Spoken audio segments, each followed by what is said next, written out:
The dodo is usually depicted as a slow, dim-witted, goofy-looking bird, a total evolutionary loser. But what if, for all these centuries, the dodo bird has just been misunderstood? Until the last decade or so, the delightful dodo was depicted as a comically chubby, clumsy cretin of a bird, too complacent and trusting to survive its new aggressive neighbors. But where does that stereotype come from? There's precious little data or physical evidence lying around about this wacky feathered fellow, and much of what does exist consists of anecdotal reports from people who interacted with dodos but may have completely misunderstood and/or misreported those encounters. Over time, all that suspect info became lore, and here we are, making terribly inaccurate assumptions about the intelligence of the dodo bird, just because they looked, well, ridiculous. Everybody says, oh, look at that really stupid bird that just walked up to people and went extinct. The dodo may soon be redeemed. In a 2016 study published in the Journal of Vertebrate Paleontology, researchers laser-scanned dodo remains, including the Port Louis Thiriot dodo, the only known complete skeleton from an individual dodo, to create 3D digital models for closer examination. They determined that the dodo's large kneecaps, wide pelvis, and sturdy leg bones meant that it was actually strong and agile enough to dart around the rocky forests of its home island, Mauritius. Meanwhile, a 2016 study in the Zoological Journal of the Linnaean Society revealed that, based on an X-ray of a dodo skull, it likely had a sharp sense of smell and may have even been as bright as a pigeon. How bright are pigeons? No idea. But judging by the number of them out there, they know a thing or two about survival. Given how different dodo birds actually were from the way humanity has imagined them for the last 3 or so centuries, one can't help but wonder just how unreliable were the narrators and artists who chronicled the poor bird's existence. The answer is extremely. According to a 2006 article in Historical Biology, a Dutch sailor who wrote an account of his 1598 voyage to Mauritius may have been the first person to attempt to describe the dodo in words. He wrote about a flightless bird with wings the size of a pigeon's. We know that's not true. And allegedly, Portuguese explorers called the dodo a penguin, which is just… had they ever seen a penguin? We have illustrations of the dodo dating back to 1601, in which we can clearly make out its peculiar, or shall we say unique, features. A round body with a hooded, dome-shaped head, a hooked beak, and an admittedly awkward stance. Subsequent renditions, including Roland Savry's 1926 painting Edward's Dodo, emphasized its bizarre features and seemingly vacant expression. We might argue that Savary wasn't up to the task of capturing the dodo's gaze. Who knows? But the thing that landed the dodo firmly in the popular mainstream were John Tenniel's 1865 illustrations of the bird in Lewis Carroll's Alice's Adventures in Wonderland. The fact is, though, that Tenniel's drawings were done 2 centuries after the last confirmed sighting of a live dodo, and like a game of telephone, the image of the dodo likely morphed a great deal along the way. Even Carl Linnaeus, who many recognize as the father of taxonomy, seemed to believe that the dodo was such a pathetic creature that in 1766 he dubbed it Ditus ineptus, meaning inept dodo or inept simpleton.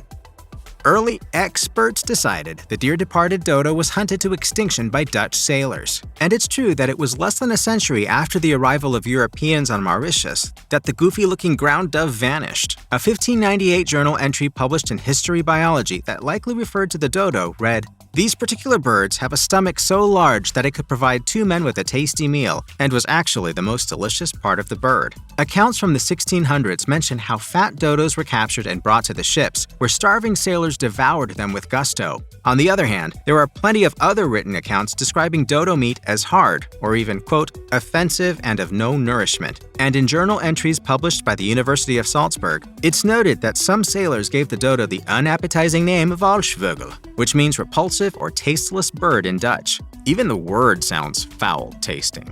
Pun intended. So was it disgusting or delicious? No idea, and probably wouldn't eat one if I could. But those explorers were probably sick of eating nothing but biscuits and beef jerky for months. Still, there was a lot to eat on Mauritius: pigeons, parrots, and it's safe to conclude that the dodo wasn't the island's #1 delicacy. With that in mind, it's unlikely hunters caused the dodo to die out. When Dutch sailors reached Mauritius, they clocked the abundance of ebony trees in its rocky forests and quickly got to work to destroying or mass harvesting them. Ebony was an important trade resource at the time, so the colonists thought they had a cash cow. Unfortunately for them, they flooded the European ebony market to the point where limits were imposed on the number of trees that could be cut. The Dutch didn't care. They just kept on cutting. This deforestation, along with the increased use of Mauritian land for agricultural purposes, left the dodo population with inadequate sources of food and shelter. Worse, this was all happening just as the species numbers were recovering after a terrible natural catastrophe. In 2015, a mass grave thousands of years old was discovered in Maraçonge, formerly a freshwater lake. Scientists theorized that an extended drought drove Mauritian fauna to gather there, and their accumulated fecal matter turned it into a noxious dodo swamp that killed approximately 100,000 different animals by intoxication, dehydration, trampling, and miring. Sounds awful. Judging from how swiftly the dodo disappeared from Dutch sailors' journals after 1620, its demise was drastic and swift. For the longest time, it was thought that the last surviving dodos died in 1662. Recently, though, experts have uncovered accounts of sailors eating dodo meat in the early 1680s. Scientists suspect that the dwindling dodo population had already stopped breeding by then, but held on until 1690, based on hunting records from around that time. Tragically, the dodo went extinct before humanity collectively understood that a species could actually disappear. We didn't think at that point we had the power to erase bits of God's creation, but we really proved that we could. Worse, for a brief period of time, people actually thought the poor dodo never existed. According to the 1778 account of a Mr. Morel, the secretary of Mauritius's Port Louis Hospital, locals at the time were completely unfamiliar with the dodo, as none of them had ever seen one alive. It was easier to believe that sailors from the 1600s had made up the bird, which sounded too bizarre to have been real. The dodo was native to Mauritius, but that doesn't mean the species never made it off the island. In the early 1600s, Emperor Rudolph II kept a dodo in his collection of curiosities in Prague, although it's unclear whether it was stuffed or alive. The partial dodo beak in Prague's National Museum is alleged to have come from this specimen. In 1638, English theologian Sir Hamon Lestrange supposedly paid a London shopkeeper a penny to see a strange fowl that was bigger than a turkey cock. Lestrange wrote that the dodo, as the owner called it, ate nutmeg-sized pebbles or gastroliths to break down tough food in its stomach. Nearly 30 years later, a dodo leg somehow landed in the collection of Robert Hubert. Legend has it that the appendage came from the bird Lestrange had seen. In 1681, the Royal Society came into possession of a dodo leg, perhaps the same one Hubert had, described in the Society's catalog as covered with a reddish-yellow scale. But the most easily recognizable specimen is perhaps the Oxford dodo. The remarkably well-preserved head came from a 1656 collection. The skull, as well as some skin, a few bones, some tissue samples, and a feather, reportedly belonged to a bird that died from a shotgun blast through the neck and back of the head. Aside from the dinosaurs, the dodo bird is perhaps the most iconic example of a dead species. As one of the first recorded instances of human-induced extinction, the dodo's grim fate is a critical milestone in science history. In the words of paleobiologist Neil Gostling, it's a testament to our ability to just destroy things. But the dodo is far from the only species to go the way of the, well, dinosaurs. The passenger pigeon was driven to extinction by habitat destruction and relentless hunting, while the recently extinct bramble K. malomus holds the unfortunate distinction of being the first mammal to go extinct due to man-made climate change. Arguably, both of those creatures are charismatic enough to become flagship species for conservation. So why are we, as a civilization, so fixated on the dearly departed dodo? There's no doubt that the dodo's presence in everything from children's stories to museum displays to animated movies has helped cement its reputation as the poster child for extinction. But its perennial popularity may have been due in part, interestingly enough, to the persistent misconception that it was simply too stupid to survive, yet somehow did. As American humorist Will Cuppy wrote in 1941, "You can't look like that and survive, or can you?" Then again, perhaps Gostling summed it up best. It's just a weird bird.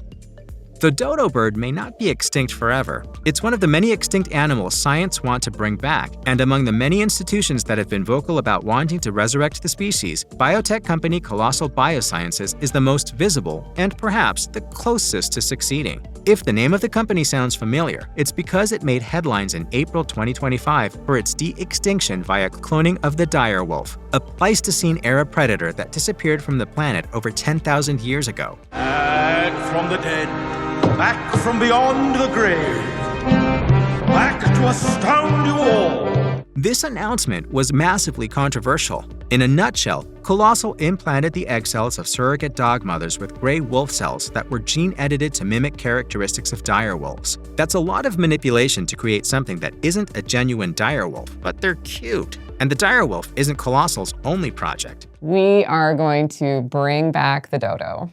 The approach Colossal plans to take with its Dodo de-extinction project is similar. They plan to use gene-edited chickens as surrogate mothers, injecting them with edited primordial genetic material from Nicobar pigeons, the dodo's closest living relative, to produce new dodos. And in September 2025, the company claimed that its scientists had successfully grown pigeon primordial germ cells. The idea of bringing back this victim of circumstance is undoubtedly fascinating. But for what is a valid question. Well, according to what Colossal scientific chief Beth Shapiro told The Guardian, if we can put back a large ground-dwelling fruit-eating bird, we don't know all of the consequences, but we anticipate that we will have some happy surprises.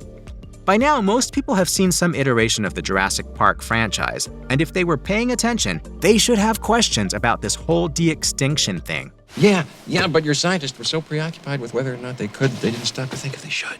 De-extinctionists often support resurrecting a species that used to perform a specific role in its ecosystem to justify bringing back the dead. In the case of the dodo, contemporary studies suggest that it was a key player in regrowing forest across Mauritius. Its droppings were nutrient-rich delivery systems for seed dispersal. And given the island's environmental conservation woes, that's a sound reason to bring the dodo back, right? As with any other de-extinction attempt, there are numerous ethical, practical, and logistical concerns about such an endeavor, especially considering how much the world has changed in the hundreds of years that the dodo has been gone. For starters, our technology isn't yet at a place where an extinct species can truly be brought back. As Colossal's Beth Shapiro explained to Scientific American, we want to create functional versions of extinct species and not something that is 100% genetically identical. Needless to say, de-extinction has its skeptics. Critics argue that such undertakings draw attention and funding away from conservation efforts for endangered species, just to restore long-dead ones that may not be able to survive in today's environment.